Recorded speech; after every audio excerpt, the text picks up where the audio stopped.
Já foi falado, o nosso sistema previdenciário, na verdade, a gente chama de Seguridade Social, porque está incluído saúde, está incluído, comprei uma canetinha besta, saúde, e não funciona, saúde, assistência social e a previdência social.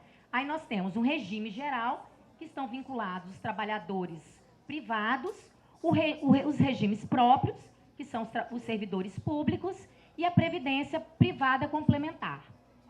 Pode passar, Eliade, por favor. Então, nós vamos ver aqui as características e os pilares do sistema brasileiro, para a gente entender como um todo. Então, no regime geral, os segurados são os trabalhadores do setor privado e os servidores públicos não vinculados aos regimes próprios. Muitos municípios não têm regimes próprios e seus servidores estão vinculados ao regime geral. A filiação é compulsória, o sistema é de natureza pública, a gestão INSS ou Receita Federal. A proteção são os benefícios limitados ao teto, hoje 5.800 e pouco, fundamentado no artigo 201. O regime próprio são os servidores públicos, de quaisquer dos entes. Também a filiação é compulsória, o sistema é público e são todos os entes, a gestão. A União, o Estado, Distrito Federal e municípios. Aqui, a proteção, os benefícios podem ou não estar vinculados ao teto, dependendo da regra previdenciária em que o segurado entrou. O regime de previdência complementar pode ser incluídos todos os trabalhadores públicos e privados. A afiliação é facultativa, o sistema é privado e nós temos aqui as entidades privadas de previdência complementar, fechadas ou abertas, tendo como proteção benefícios complementares. Aqui pode passar, né, já? Também pode. Então, a previdência social. Então, quando o Gabas fala sobre conceito de déficit e superávit, isso é muito importante, porque isso nós vamos ter algumas divergências não contábeis, né? Porque contabilmente os conceitos estão aí e eles estão para serem aplicados. Mas nós precisamos pensar que a previdência social, ela foi melhor constituída a partir da Constituição de 88, né? E os regimes próprios de previdência passaram a ser melhor estruturados após a emenda 41, e especialmente o nosso IPAJN. Então, assim, se nós pensarmos que até 88 não existia um sistema contributivo obrigatório, né, que na verdade veio em 98, né, com a própria Constituição chamada cidadã, ainda não vinha a obrigatoriedade do tempo de contribuição para fins como requisito de acesso a benefícios previdenciários. Isso só veio a ocorrer em 98 para os federais e depois, aproximadamente, em 2003 para nós. Não que não houvesse a instituição de contribuições, mas elas não eram obrigatórias para fins de acesso de benefício. Então, como fica aquele montante de segurados que nunca contribuíram para o sistema, mas estão ali compondo as despesas dos fundos? Na verdade, hoje, de forma mais específica e exclusiva, do fundo financeiro, que é aquele fundo dos servidores públicos capixabas que ingressaram no serviço público até 22 de abril de 2004, né? Mais especificamente 26, porque a lei foi publicada no dia 20, dada como publicada no dia 22, mas efetivamente só no dia 26 que ela teve a publicação efetiva. E aqueles que já estavam na Previdência. Então, nós temos um universo de segurados que nunca contribuíram.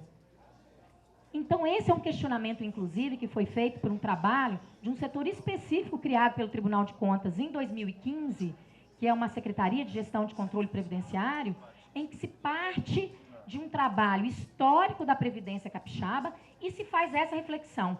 Pode ser considerado déficit previdenciário aquelas despesas oriundas de épocas em que não se havia uma obrigatoriedade de contribuição? Porque esse é o maior peso, tanto da Previdência Pública Nacional, quanto dos estados, do nosso estado. Então, essa é uma reflexão. Bom, mas aí é uma reflexão mais sobre a questão histórica, porque, contabilmente, eles têm que têm que ser custeadas e acabam representando hoje o maior peso do nosso déficit previdenciário, né, do resultado consolidado dos fundos. Pode passar, Eliabe. Aqui é muito importante. Então, a gente tem como registro histórico, né, assim, registrado, e isso aqui é retirado até do próprio site do IPJM, o início da consolidação da Previdência Capixaba em 1910, quando foi criada uma Caixa Beneficente, Jerônimo Monteiro, né, pela Lei 720 de 1910. Eu até tentei conseguir essa lei, né, porque eu acho que é importante, mas não tem nem no CONSLEG, né, que é do Governo do Estado, nem no site da Assembleia. Né, não houve tempo hábil de eu fazer uma pesquisa junto ao arquivo público, mas é uma questão importante que eu pretendo fazer, que eu acho que isso a gente tem que fazer um trabalho mais específico. Depois, em 1951, a Caixa Beneficente foi substituída pelo Instituto de Previdência e Assistência Jerônimo Monteiro, através da Lei Complementar 615.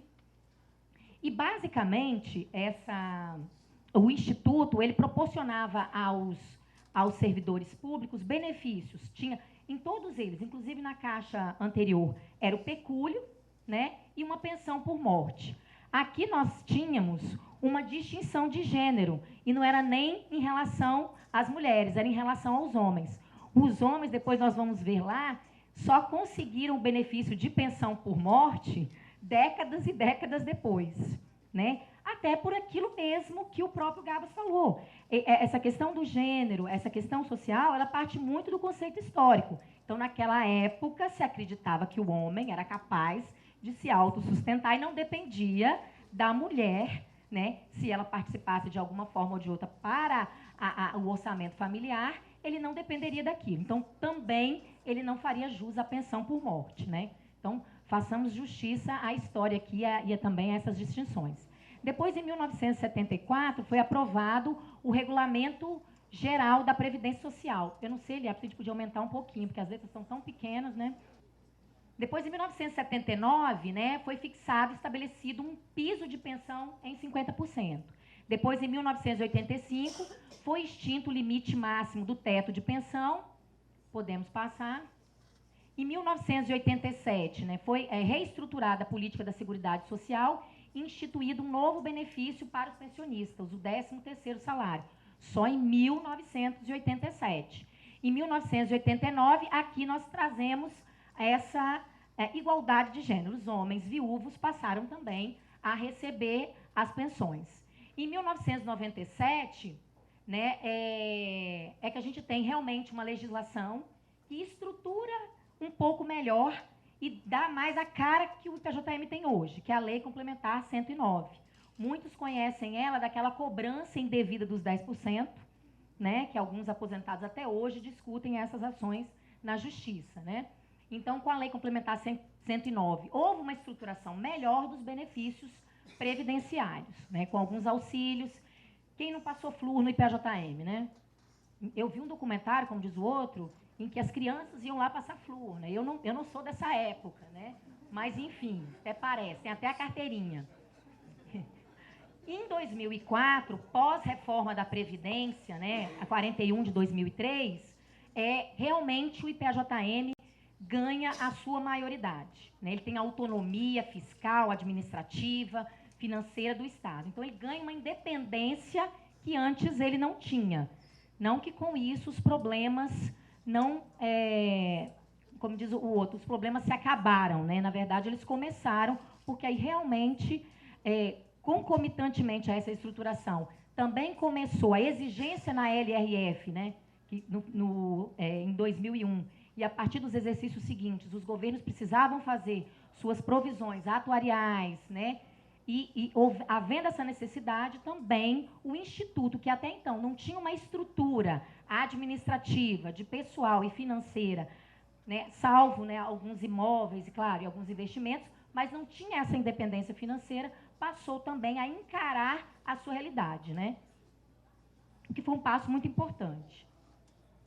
Em 2013, né, a gente tem o PREVES, que foi a Lei Complementar 711, que é de setembro de 2013, mas somente em fevereiro de 2014 ela foi realmente efetivada, e os servidores, a partir daí, que ingressaram no serviço público, a partir de 5 de fevereiro de 2014, passaram a receber como limite máximo de benefício teto do INSS. E o que quisessem exceder esse benefício deveriam contribuir para a Previdência Complementar Capixaba. Em 2016, veio uma grande modificação que a gente vai falar, que é a migração de massa, na verdade, não em 2016. Em 2016, foi editada a Lei Complementar 836, que permitiu a migração de massas de um fundo para o outro, né? Do fundo financeiro, que é o fundo deficitário, para o fundo chamado superavitário, que é o fundo previdenciário. Nós tivemos, se não me falha a memória, em 2017 e 2018, a migração de 1.324 segurados do fundo financeiro para o fundo previdenciário. Pode falar. Aqui, né, a gente tem a antiga sede do IPAJM. Pode passar, Eliabe. Aqui a nova sede.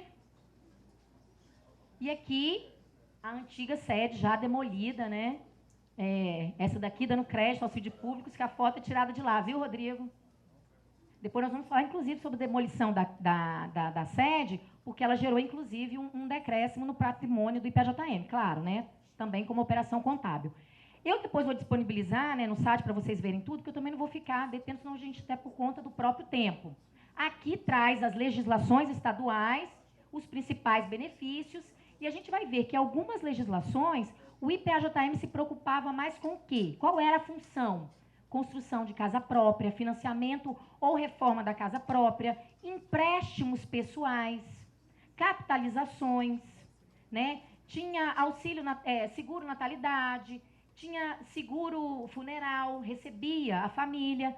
Então, assim, uma cartela de benefícios, né, concedidas aos beneficiários, claro que hoje que todo mundo gostaria muito, mas que certamente impactaram na capitalização de investimentos para o próprio Instituto, né? Porque os segurados contribuíam de uma forma ou de outra, mas todos girados para esses, voltados para esses investimentos, quase todos também com sentido de capitalização. E aquela capitalização que eu pago para a minha conta, né? Então, o financiamento da casa própria, o empréstimo de valores, e tinha várias regras. É interessante até a gente conhecer. Então, como está organizado hoje o nosso regime próprio, né? Então, ele é chamado de ES Previdência, né? E temos aqui o fundo financeiro e o fundo previdenciário. O fundo financeiro, como eu disse, são servidores públicos que foram nomeados até 26/4/2004 e aqueles que já pertenciam ao sistema. O fundo previdenciário, aqueles que ingressaram após essa data, né? E é o chamado fundo superavitário. A administração é pelo IPAJM, que é o gestor único do sistema previdenciário capixaba, né? O sistema próprio. Então, aí nós temos o regime como que estamos hoje? O regime próprio, né? Os servidores efetivos, os admitidos até 6/4/2004, que estão no fundo financeiro, os admitidos após no fundo previdenciário, os admitidos após 5 de fevereiro estão no fundo previdenciário, mas podem, né, contribuir para a Previdência Complementar Estadual. Nós temos também o regime geral, que são aqueles servidores comissionados, que só entraram como obrigatório no regime previdenciário capixaba em 1979 e só saíram em 16 de dezembro de 98, né, com a emenda 20.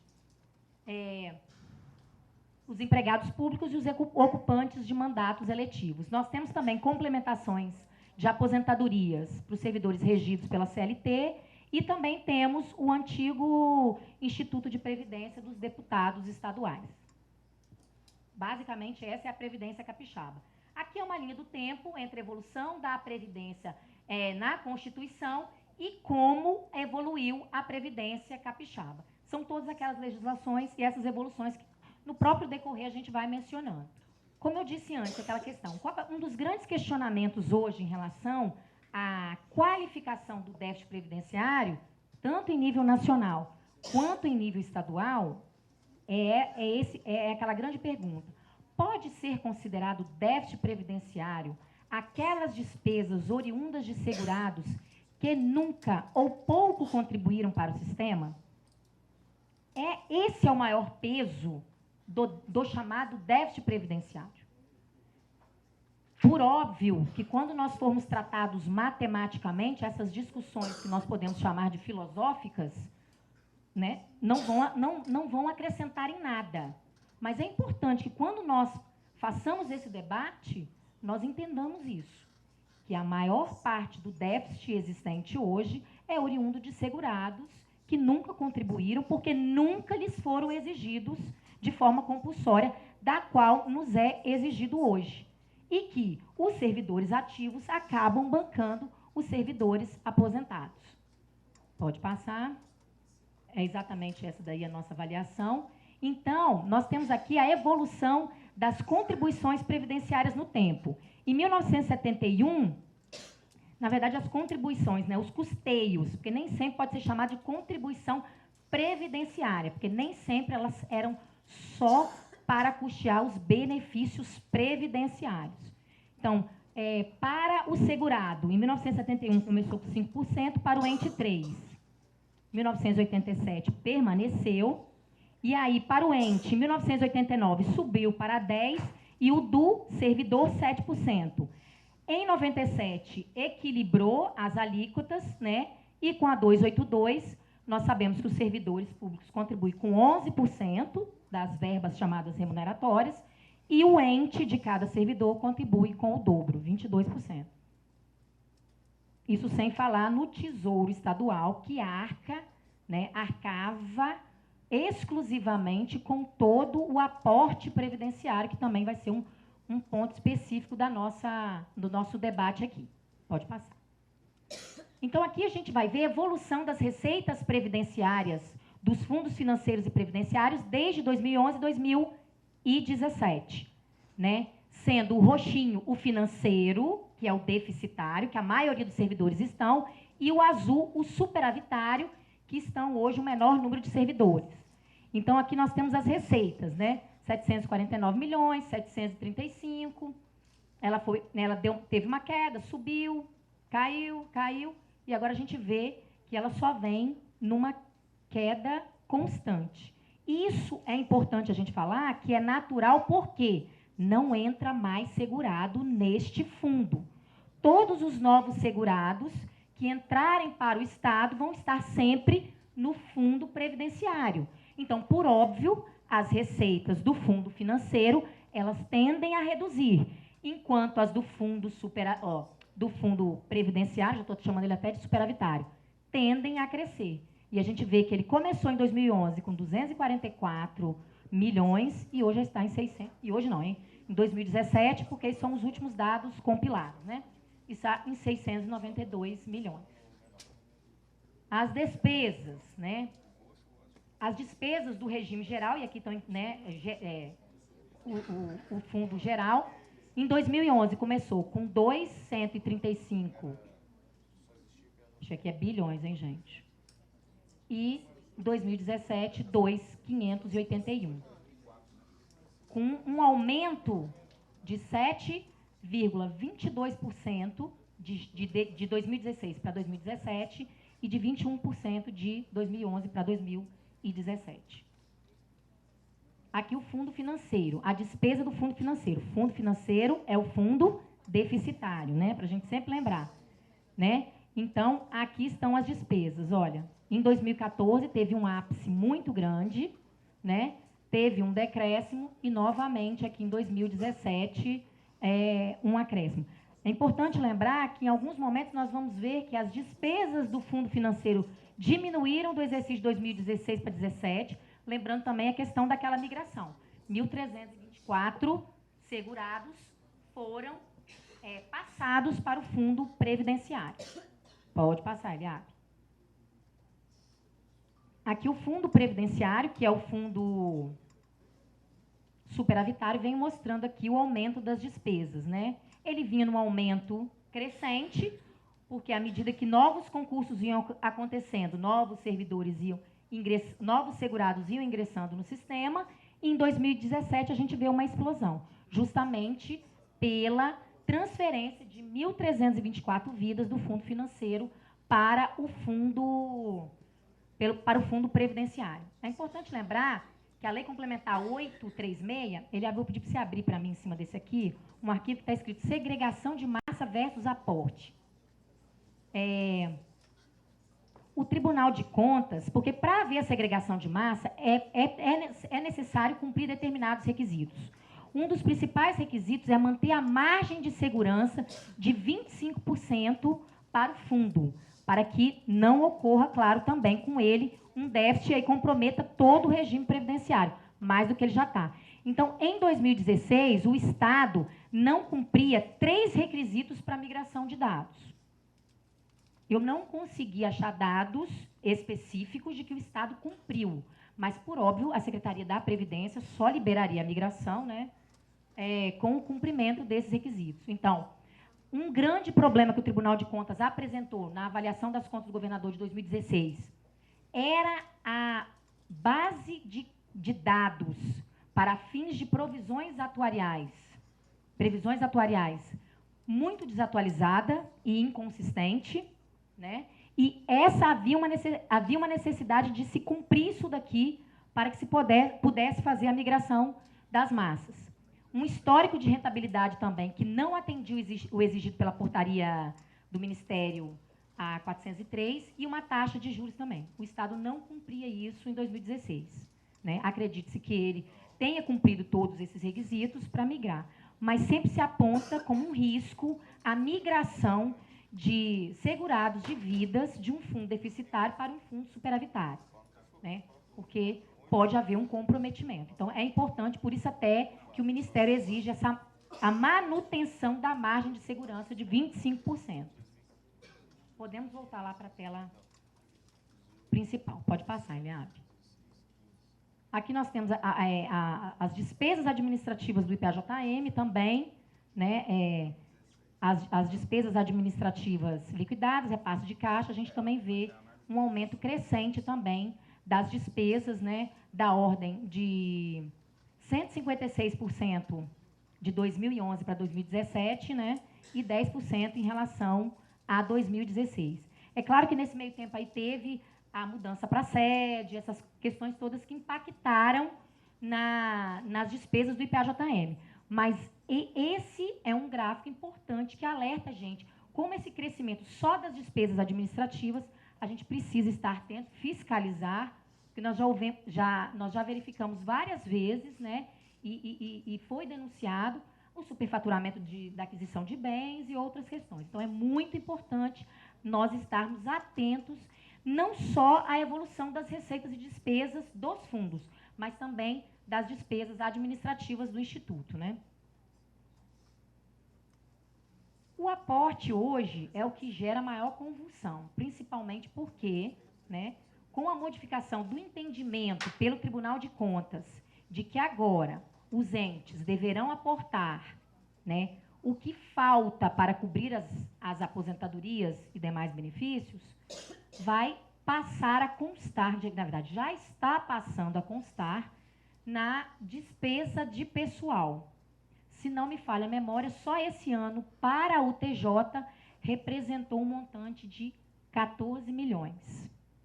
Né? Pensem nisso, qual o percentual que isso representa dentro do cálculo da Lei de Responsabilidade Fiscal. Nós que estamos... A segunda aqui, mais que a promoção de 2017. Aqui no gráfico tem algumas coisas, o Fernando, mas assim, é porque o Tribunal de Contas, ele foi fazendo uma regra de transição. Tudo isso começou lá em 2003. Deixa eu ver aqui, qual é o meu gráfico? Qual é o arquivo, Eliabe? Bom. Essa aqui é a parte que Dona Ada mais gosta, histórico do aporte. Tudo começa com a Lei Complementar 109. O IPAJM, ele tinha conjuntos habitacionais, ele tinha, o Rodrigo pode me informar se ainda tem algum bem imóvel, mas eu acho que todos estão liquidados, né? Até porque essa era uma exigência até para a migração de massas, né, Rodrigo? Está com a CEGER. Está com a CEGER, né? Então foi transferido. Então, a 109, ela já vinha prevendo, e foi aqui que começa a questão do aporte. A questão das dívidas dos poderes, que não repassavam os valores das contribuições devidas, né? Então, a Lei Complementar 109 de 97 previa, no prazo improrrogável de 18 meses, contados da publicação dessa lei, os órgãos do Poder Executivo, Legislativo e Judiciário, autarquias e fundações públicas estaduais, iniciarão o pagamento do débito de contribuição até então existente para com a EPJM, conforme programa de quitação que não poderá ultrapassar 50 anos. Os débitos definidos no caput deste artigo poderão ser quitados com imóveis ou outros ativos. Os recursos recebidos, como definidos no caput desse artigo, destinar-se-ão ao fundo da Previdência, exceto os valores, lembrando que aqui não é o fundo previdenciário, tá? Porque não existia ainda. Exceto os valores a que se refere o inciso 3 do artigo 34. O programa de quitação mencionado deverá ser apreciado pelo Conselho. Recolhimento, pode passar, Eliabe. Então, basicamente é isso. Falava da dívida existente dos poderes. Posteriormente, em 2003, com o recebimento dos créditos dos royalties no governo Paulo Artung, pode passar o próximo, né? Falava que os créditos, né, dos royalties, as participações especiais, compensações financeiras relativas à exploração de petróleo e gás, que forem alocados ao Fundo de Previdência dos Servidores,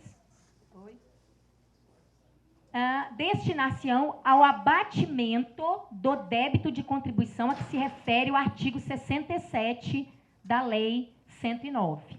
Então, aquela parcela dos royalties de 2003 deveria ser destinada, né, para o abatimento do débito. Os benefícios previdenciários dos servidores civis, militares, passam a ser custeados pelo Fundo de Previdência.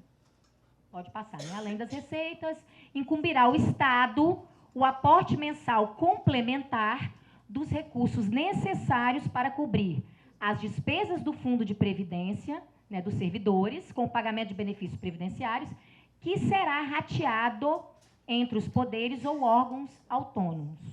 O aporte de recursos de que trata esse artigo será considerado para abatimento do débito remanescente do artigo 67. Aí, o que aconteceu? Pode passar. Aí, é continuação da lei. Pode passar. Aí, para regulamentar esta lei, o Tribunal de Contas foi lá e editou a Resolução 189 de 2003, né? Considerar como gasto com pessoal a parcela do aporte até o limite estabelecido no artigo 2º, que é a parcela do empregador, no caso do ente, que seria até o dobro da contribuição do segurado, né? Claro, e aí você imaginando do bolo. Então, a parcela referida, volta um pouquinho, Lia, por favor. No caput será contabilizada em elemento de despesa específico, utilizando subelemento de despesa diferente da contribuição estabelecida na lei complementar. Então, essas despesas de quitação das dívidas previdenciárias deveriam ser contabilizadas diferente das contribuições correntes do exercício, né? Por óbvio. Então, fica facultado ao órgão ou poder que possua débito até a data da publicação, né, o registro e transferência do valor do aporte como restos a pagar. E se tais débitos estiverem assim inscritos, abatendo o débito existente conforme autorização. Se não tiverem inscritos como débito restos a pagar, ele pode ser pago à conta da dotação despesas de exercícios anteriores. Então, aquela parcela do royalty, ela serviria para quitar a dívida, mas não foi o suficiente para quitar toda a dívida. E cada poder deveria continuar pagando a sua parcela. Todavia, numa operação contábil diferente do que, inclusive, previa a Receita Federal, né? Mas o Tribunal de Contas deu essa colher de chá aqui para os poderes. Isso em 2003. Pode passar, Eliabe. Agora, acho que abre para mim o arquivo IN, acho que é 41 de 2017. Aí, em 2017, ele editou uma instrução normativa em que dizia, olha, não, nós não podemos mais contabilizar essas dívidas como despesas de exercícios anteriores. Lembrando que despesas de exercícios anteriores não entra no cômputo do limite de despesa com o pessoal. Não entra. Então, toda aquela dívida que vinha sendo paga ou não, que foi uma questão que eu não consegui apurar, né? Porque no site do TJ, por exemplo, eu só vi balancete a partir de 2014, então não consegui fazer uma evolução a partir de 2003 para verificar como vinham sendo contabilizados essas despesas, tá? Deixa eu olhar. Aí o Tribunal de Contas não. Temos que contabilizar isso como gasto de despesa de pessoal.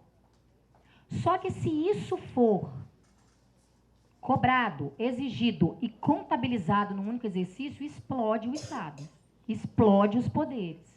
Seria impossível fazer isso, do ponto de vista contábil. Então, o que o Tribunal de Contas fez? Ele fez uma regra de transição, né? E aí ele fez uma regra de transição.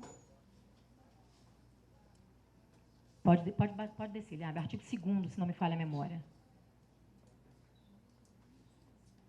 Não, terceiro, aqui. 5% em 2018, 5% representou 14 milhões. No ano passado, desculpa. Esse ano vão ser 15%. O ano que vem, 25%, 2021, 40%, 55% em 2022, 70% em 2023, 85% em 2024, até chegar a 100% em 2025. Né? Lembrando sempre que houver diferença na contribuição arrecadada, fundo financeiro, com o que se paga para os aposentados, cada poder vai ter que aportar. Claro, se até lá outras soluções não forem encontradas, mas cada poder vai ter que aportar, e isso vai ser uma despesa permanente nos orçamentos dos poderes, representando um impacto voraz nas despesas de pessoal, né, comprometendo o pagamento e até a concessão de direitos. Né? Pode fechar esse gráfico. Esse aí. Esse aqui também, pode fechar, tá?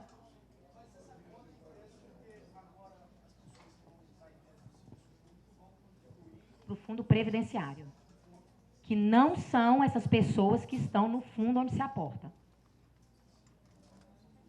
Esse fundo previdenciário é como se fosse uma caixinha separada e protegida. Embora o governo já está enfiando ali dentro, querendo tirar essa segurança da caixinha. Entendeu?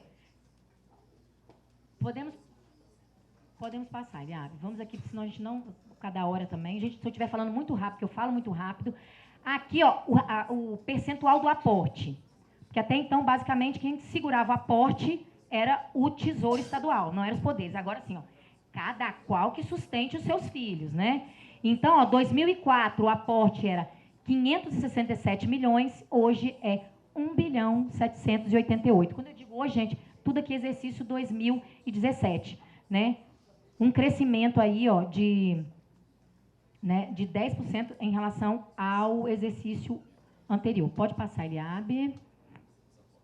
A evolução dos aportes aqui de cada poder. Tribunal de Justiça é esse aqui, ó.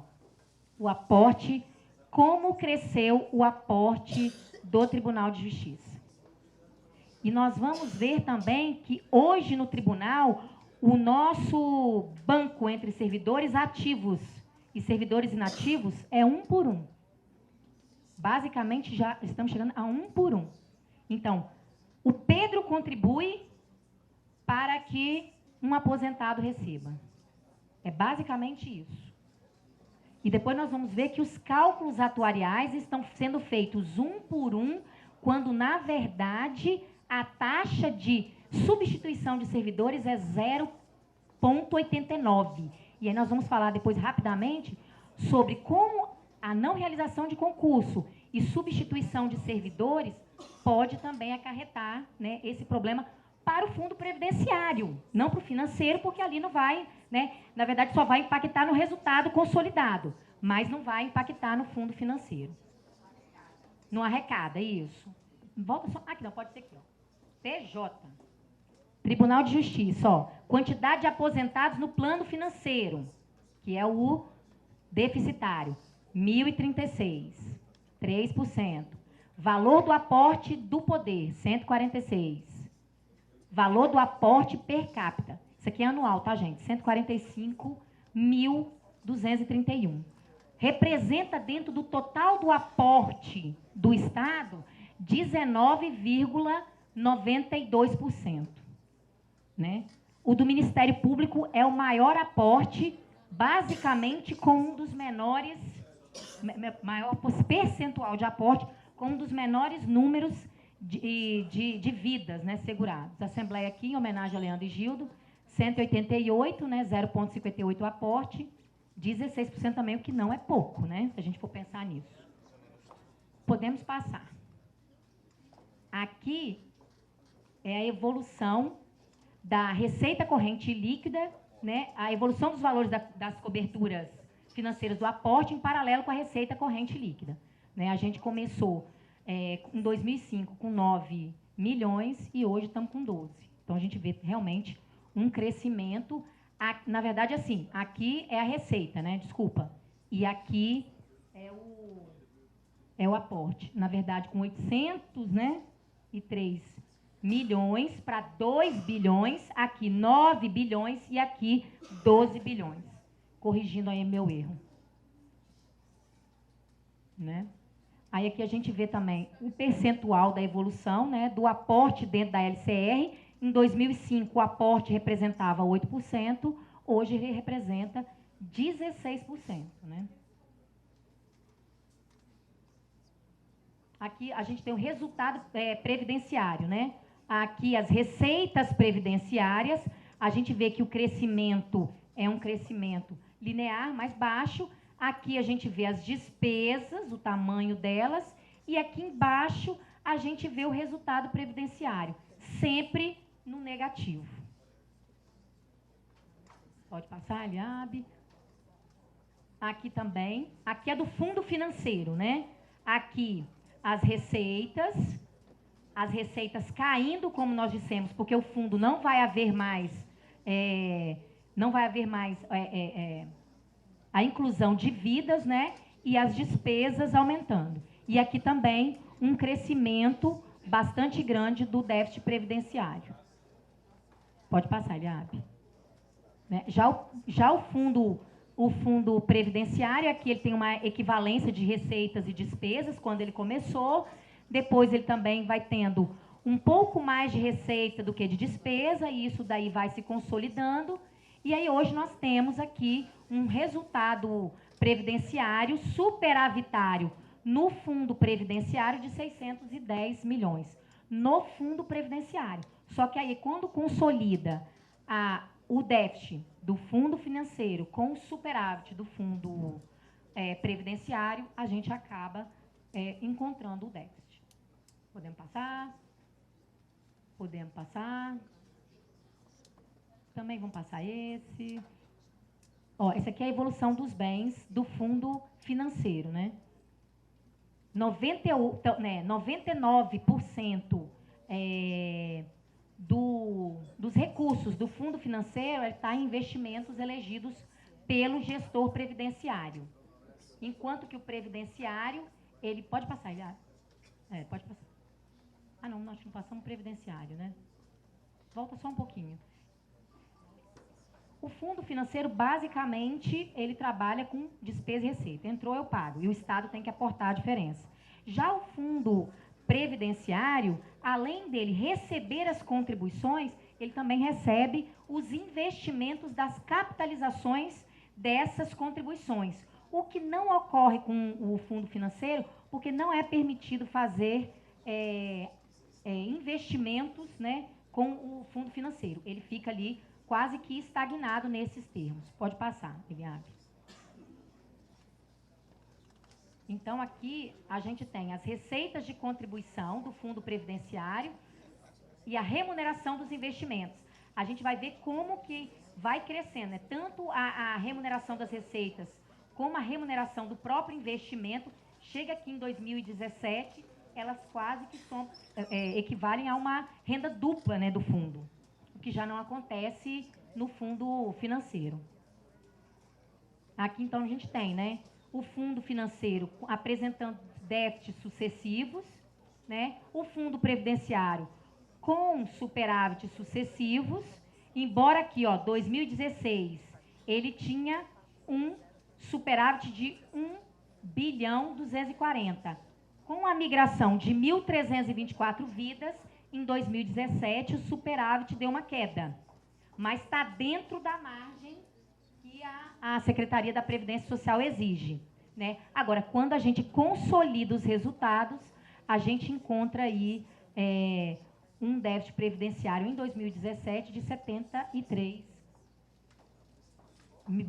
bilhões, é tanto número que a gente nem sabe, né? Bilhões de reais, né? 74. E aqui a gente vai vendo a evolução do déficit atuarial do fundo financeiro, começando com 1.636 em 2005 e em 2017 com 74.290. A gente vai ver que hoje, para cobrir esse déficit, seriam necessários 7 receitas correntes líquidas do Estado. E olha que o Estado ainda está numa posição intermediária, porque estados como São Paulo precisariam de 17. E olha que a receita corrente líquida do Estado de São Paulo é alta pra caramba. Pode passar, Eliabe. Eu vou tentar aqui, pode passar, Eliabe. Isso aqui é a evolução do débito. Aqui é do fundo previdenciário, né? Que acabou tendo um decréscimo, né, na elevação de menos 28% por conta daquelas 1.324 vidas, por isso que é importante, né? Mas a gente ainda se afiancia naquela margem de segurança que a própria Previdência, né, o Ministério da Previdência Social, que nem existe mais, né? A gente continua chamando de Ministério da Previdência, exige que haja. Então, a gente acha que não vão haver, num futuro muito próximo, mais migrações de vida, né? A menos que haja uma relativização das regras para a migração. Pode passar, Eliabe. Aqui a gente vê, né, o comportamento dos resultados atuariais, né, dos fundos financeiros e previdenciário. O previdenciário se mantém e o financeiro, tadinho, vai só... Na verdade, é o caindo, vai. Pode passar. Aqui a comparação dos resultados, que eu também não vou me ater, para a gente poder discutir um pouquinho mais. Né? Pode passar também, Eliabe. Plano previdenciário. Ó, no plano previdenciário, os compromissos com benefícios a conceder em 2017 totalizaram, vocês imaginam, um plano que começou agora recente. Já tem compromissos da ordem de 6.496 bilhões. Né?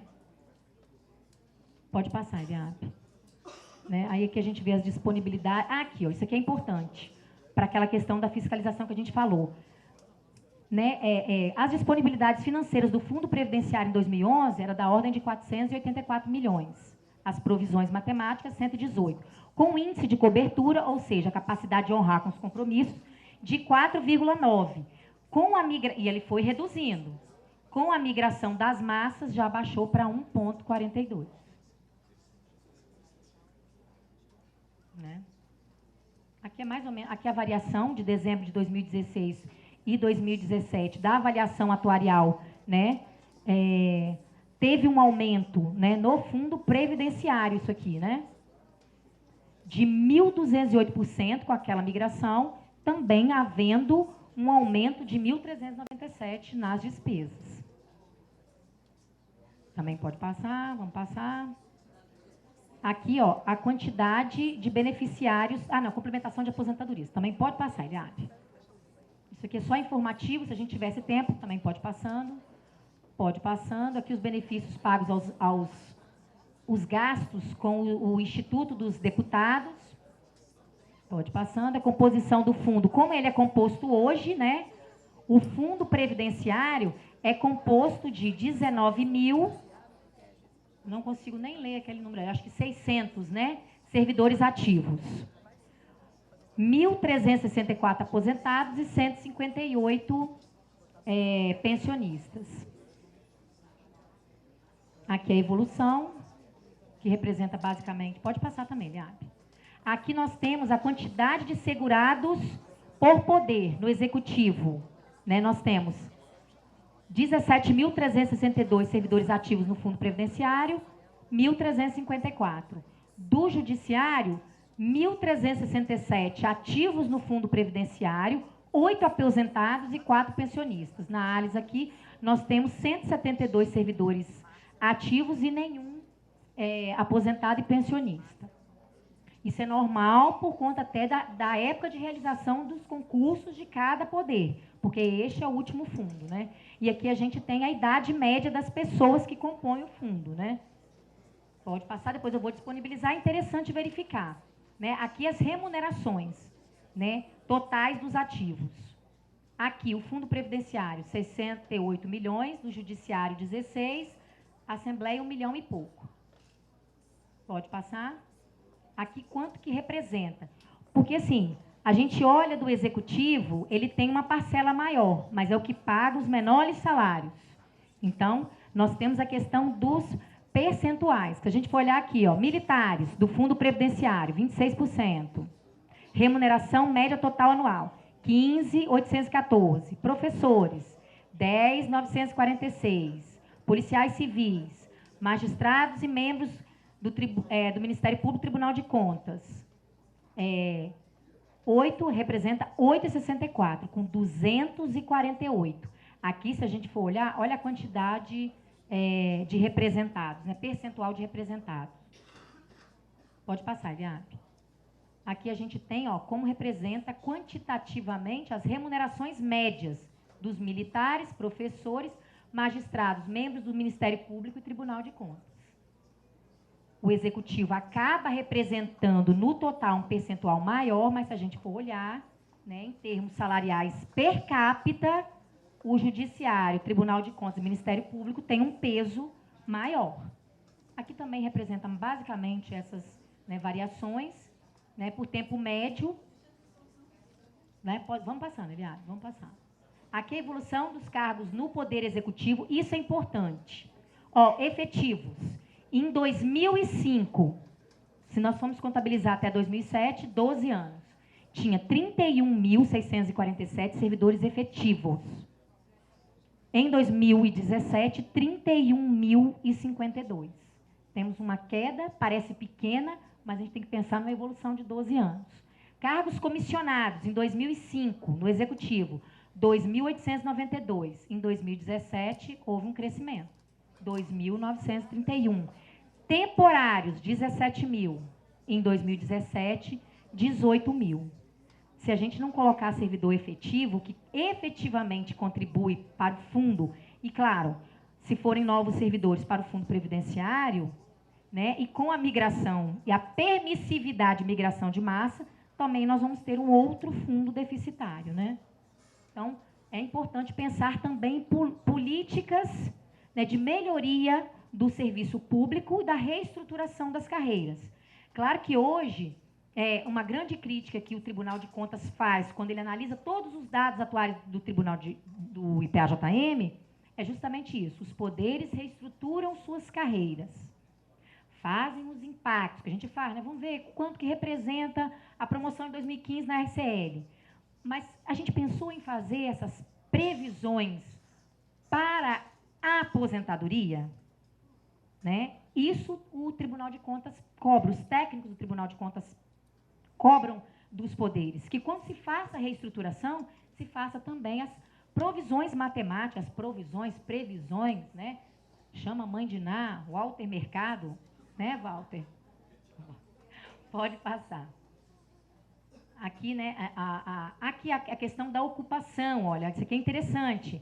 Cargos ocupados por membros, né, do Tribunal de Justiça, 343 cargos ocupados, 99 disponíveis. 2017, tá, gente? Servidores, 2.942. Disponíveis, 642. Comissionados, 907. 497, num total de 4.192 cargos ocupados, com um déficit de 1.125 cargos disponíveis no tribunal, que significam vagas, né? Pode passar, pode passar. Pode passar, Liab. Pode também. Nós já estamos, né, encerrando aqui para a gente fazer as nossas reflexões finais. Quais são os desafios que nós vamos enfrentar? Pode passar. Aqui o Preves, né, que é a Previdência Complementar, os investimentos, as receitas, as despesas e as provisões matemáticas. Depois vocês, comparando, né, o nosso regime de previdência com o de outros estados. Como que está a nossa saúde? Nós estamos, então, aqui mais ou menos no meio, né? Esse daqui são os dados da idade média dos segurados, né? Desculpa. A idade dos institutos. A nossa previdência, então, tem considerada como consolidada 66 anos, a mais velha a de Minas, a mais nova é Roraima. Exatamente. Roraima, pode passar.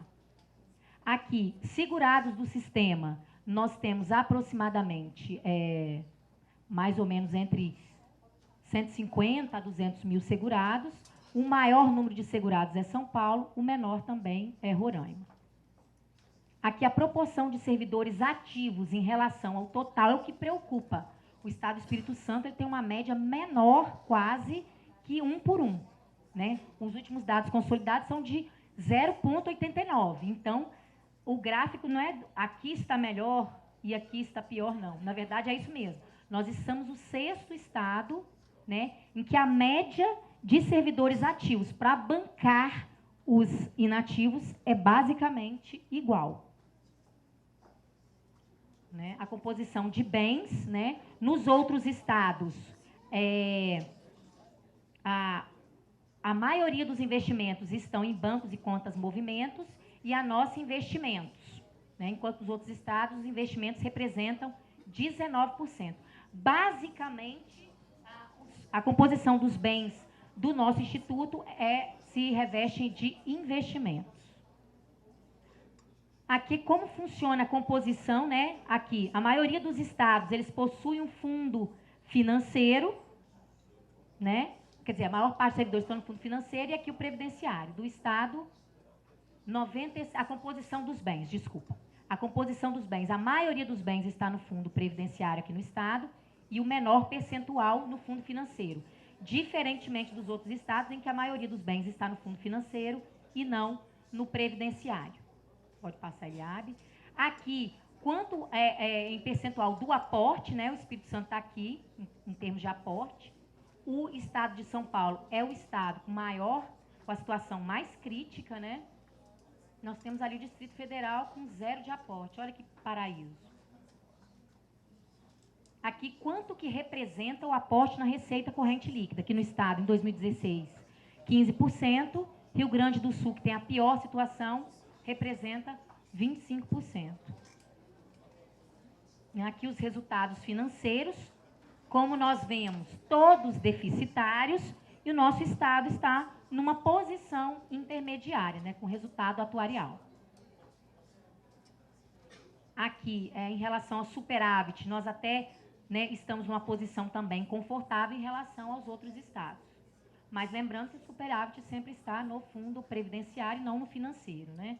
Aqui, aquilo que eu disse, quantas receitas correntes líquidas são necessárias para cobrir o déficit? No estado do Espírito Santo, 7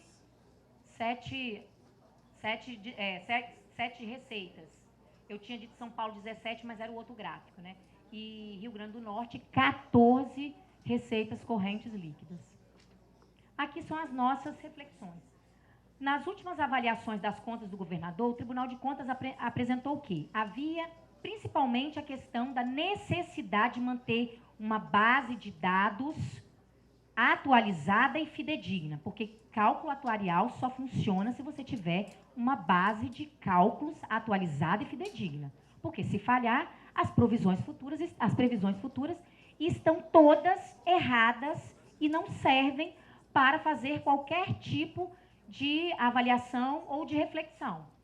Então, verificou-se nas contas de 2017, né, que são os últimos dados compilados, volta lá, ou Eliab, por favor, no item 1, uma contabilização equivocada dos ganhos de investimento do fundo previdenciário. Por que o PJM fez? Ou ainda continua fazendo, nós vamos verificar nas próximas análises das contas do governador.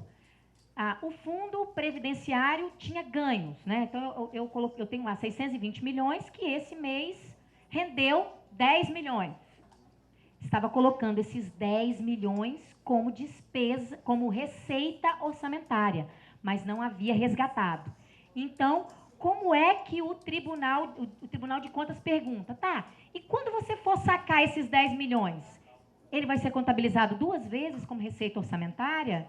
Então, isso também dá uma falsa, um falso resultado nos cálculos e pede para poder utilizar o IPC 9, né, que os contadores, um Belino estava ali dormindo, que eu vi, agora já até fugiu, aquele danado, né, as instruções de procedimentos contábeis, que dizem que você não pode contabilizar rendimentos que você não sacou, né, isso para a contabilidade pública. Podemos passar.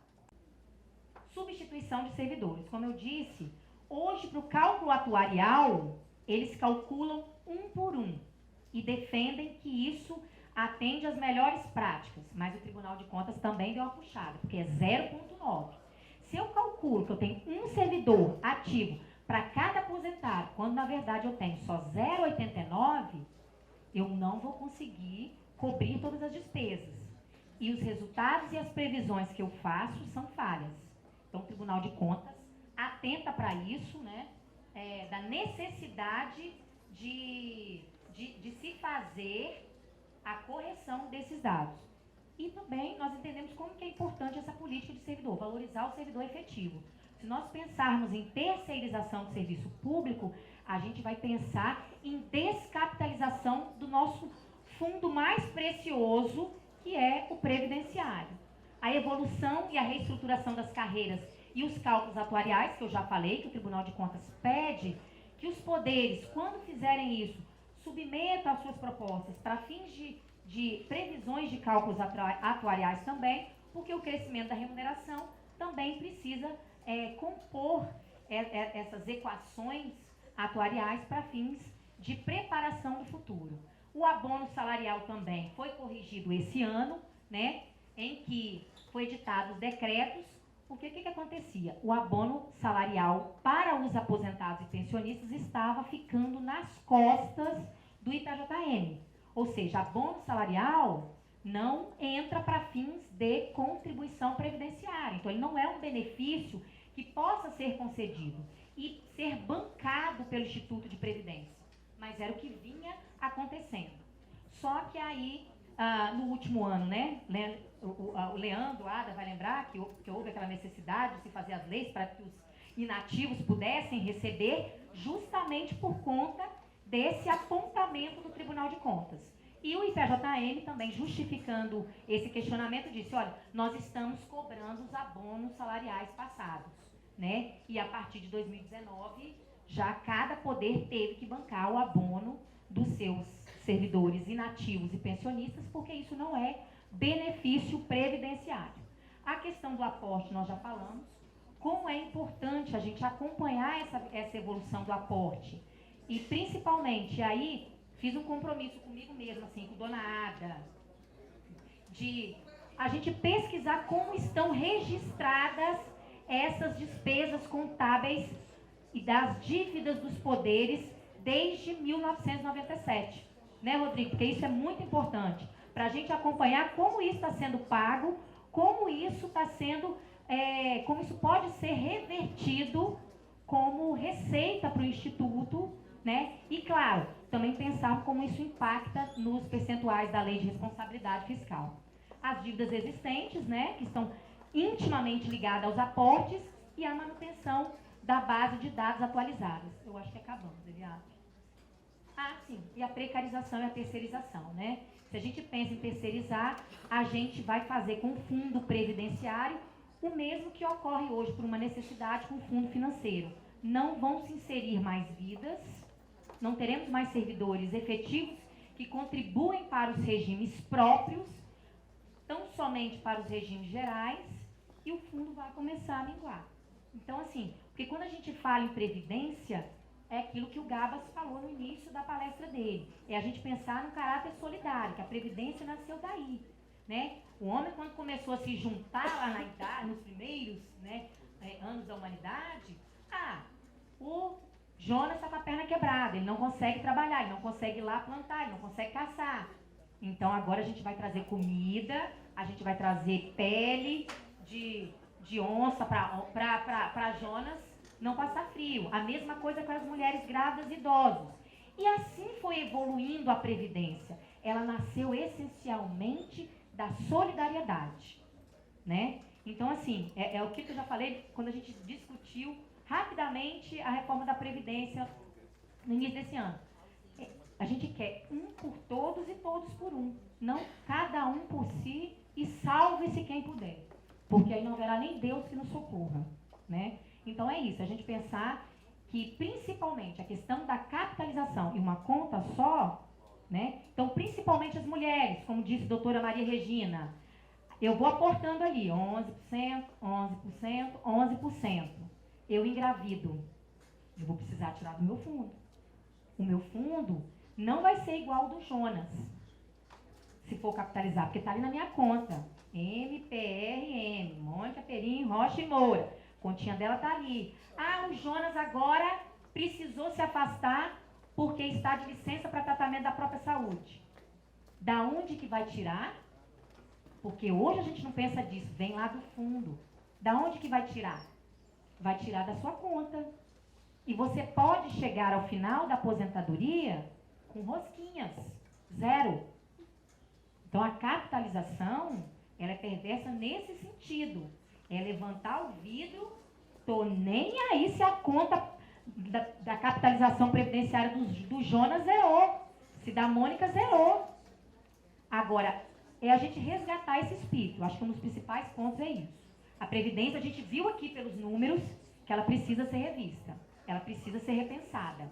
Agora, eu não acredito que é reduzindo. Porque quando a gente fala em 60% da média, eu estar aqui hoje com 10 mil de salário, remuneração, servidor público, 10 mil, aposento amanhã, vamos dizer que a minha média já seja 10 mil. Eu vou receber 60% da média.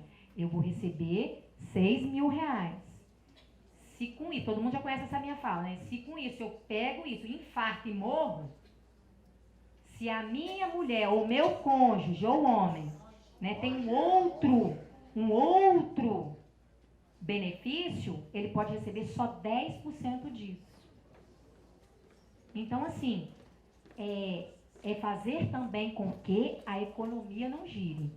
É aquilo que a doutora Maria Regina falou. Não é só o comerciante que está ali, não pense que os benefícios previdenciários não vão entrar em sua loja. Os prefeitos também não estão pensando nas receitas do município. Porque, de fato, nós temos um estado basicamente de aposentadorias rurais também, um outro problema, e benefícios previdenciários. Se a renda dessas pessoas cai, aumenta o índice de miseráveis, que aí realmente nós não vamos falar nem em pobreza, porque nós vamos falar de benefícios abaixo do salário mínimo, né? E nós vamos falar também de nós. Vamos falar de nós. Então, assim, vou até além do que o Gabas fala. Se a gente não pensa nisso por ideologia política, se a gente não pensa nisso por humanidade, se a gente não pensa isso por convicção religiosa, vá por egoísmo mesmo. Porque aonde o índice de miserabilidade aumenta o índice de criminalidade, que já é absurdo nesse país, e aí salve-se quem puder mesmo, né? É Mad Max. Então, assim, foi o que eu pensei esses dias, Fernando. Foi assim, só consegui imaginar Mad Max. Porque é um mundo onde é cada um por si, as pessoas buscando a água e ninguém acha água. Então, é pensar previdência, solidariedade, previdência para gerações futuras, né? Então, quem está aqui hoje, fatalmente, está bancando aí uma geração futura e também uma geração passada, porque como a gente vê hoje, o fundo previdenciário está sendo dessa forma. Tá bom? Desculpa aí, falei rápido, me embolei, mas porque tinha muito mais para a gente discutir e analisar. Mas eu acho que é importante, vou disponibilizar, esses gráficos são de suma importância para a gente entender como está o nosso paciente hoje, IPA-JM, tá? Muito obrigada.